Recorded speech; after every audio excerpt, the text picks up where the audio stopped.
Neurological Disorders, Lesson 4.6, What Causes Epilepsy? The goals of this lesson are to demonstrate what can happen if inhibitory control is abnormal and to introduce epilepsy, a disorder caused by abnormal inhibitory control.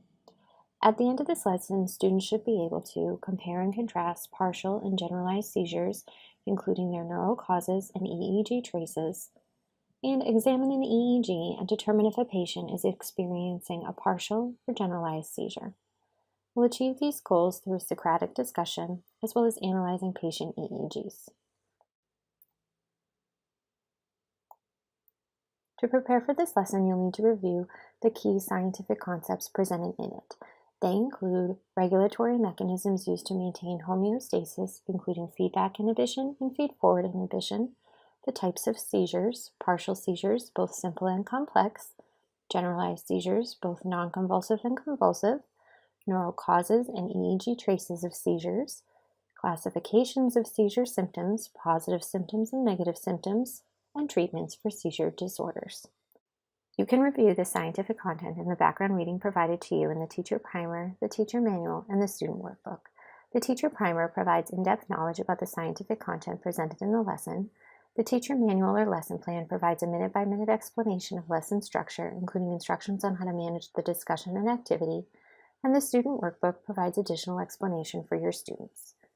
You'll need to be sure to print the Do Now worksheet, the activity worksheet, and the homework worksheet for your students. The key point of the lesson's Do Now is that feedback and feed-forward inhibition are critical for regulating the output of neural circuits. We'll get to this key point with a worksheet. In the Do Now, you'll give each student an activity worksheet and have them complete Part 1 with a partner. Part 1 of the worksheet asks students to work on a problem presented on the slide, which focuses on the necessity of balance between excitatory and inhibitory outputs. The key points of the discussion are the effect of removing inhibition results in increased excitation throughout neural circuits. The discussion also introduces epilepsy, a seizure disorder. It does this by discussing the symptoms of seizure, both positive and negative, the types of seizure, partial and generalized, the neural causes of seizure, and measuring seizure with an EEG. We'll get to these key points with a Socratic discussion. The discussion begins with a review of the Do Now and the consequences of removing inhibition locally and distantly, that they both lead to increased excitation. The discussion then transitions to epilepsy by asking the students, can anyone think of a condition caused by abnormal disordered neuronal activity?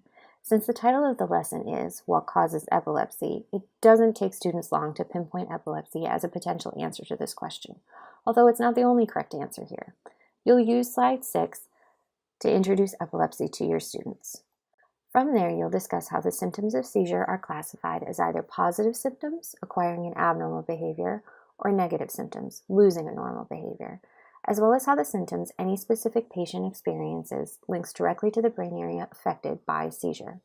For example, a patient experiencing a seizure in their temporal lobe, which is responsible for hearing, can have either auditory hallucinations, a positive symptom, or problems hearing, a negative symptom. The discussion then introduces the two main types of seizure, partial and generalized. Partial seizures occur when abnormal electrical activity remains in a limited area of the brain, whereas generalized seizures occur when abnormal activity extends throughout the brain. You'll then use slides 10 through 12 to discuss partial seizures in more detail, including the fact that partial seizures originate within a small group of neurons called a seizure focus, and that the abnormal activity can then spread from the seizure focus, and if it spreads to the thalamus then spreads it throughout the entire brain. Slide 13 describes generalized seizures, including the fact that they originate within the thalamus, and because of that, the abnormal activity starts simultaneously in both sides of the brain. After introducing both types of seizures, the discussion then transitions to measuring seizures using the EEG. First, you'll review that the EEG measures electrical activity in the brain, and the placement of electrodes allows you to determine where within the brain the abnormal electrical activity of a seizure starts. After reviewing a normal EEG, you'll examine the EEGs from patients experiencing seizure. First, the EEG from the patient experiencing a partial seizure shows disordered electrical activity in just some of the EEG traces, signifying that the abnormal activity is staying localized. whereas the EEG from a patient experiencing a generalized seizure shows disordered electrical activity in all the traces at exactly the same time, indicating that that seizure had to originate within the thalamus. The key point of the activity is that examination of an EEG trace can determine what type of seizure a patient is experiencing, either a partial seizure or a generalized seizure.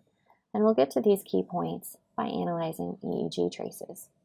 In the activity, students will work with partners to complete part 2 of their activity worksheets, in which they'll analyze EEGs and help diagnose patients. After giving the students 10 minutes to complete this section of their worksheet, you'll use slides 19 through 21 to review the activity with them. Patient 1 is experiencing a partial seizure, originating in a right temporal lobe, so the patient might be experiencing auditory symptoms.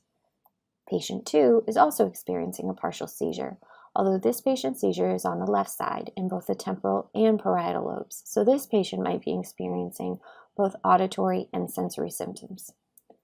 Patient 3 is experiencing a generalized seizure, and you know that because all of the EEG traces show abnormal disordered activity at exactly the same moment. The key points of the wrap-up are the treatments for epilepsy, including medication, surgery, and vagus nerve stimulation. However, even with all of these treatment options, not all patients can be treated. We'll get to these key points with a Socratic discussion. The wrap-up covers the treatment options that currently exist for epilepsy, including medicines, surgery to remove the area of the brain causing the seizure, something we saw with patient HM, and vagus nerve stimulation. However, even with these treatment options, not all patients can be treated.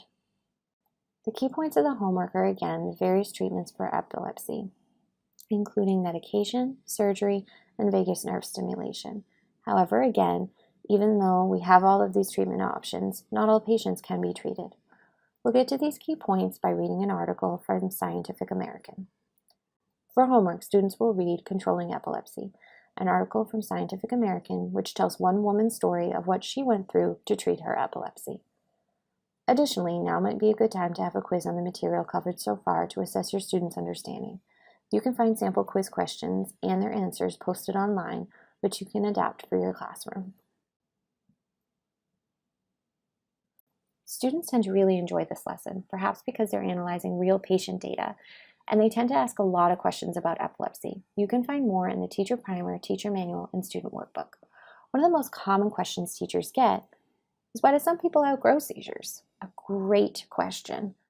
Quite a few children who experience seizures in early childhood will eventually outgrow them, although we don't really know why this happens, but evidence is indicating it has something to do with how the brain matures and the changes that happen in our neurochemistry as we age.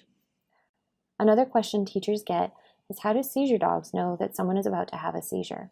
Another great question. We don't really know how some dogs learn to tell a seizure is about to start. The scientists are currently investigating whether there might be a slight change in someone's body odor or pheromones just prior to the start of seizure. Most seizure dogs, though, are actually trained to respond after seizure has started to alert others and get help. At the end of this lesson, and now unit, students should appreciate how our neurons work together in neural circuits to control behavior, and from this lesson, the consequences of disordered activity within our neural circuits. This lesson concludes Unit 4 and provides a clinical example demonstrating the importance of inhibitory control in neural circuits. Don't forget, if you have any questions, concerns, or feedback, to let us know. You can contact any of the CTSE team members, and we'd be more than happy to help you.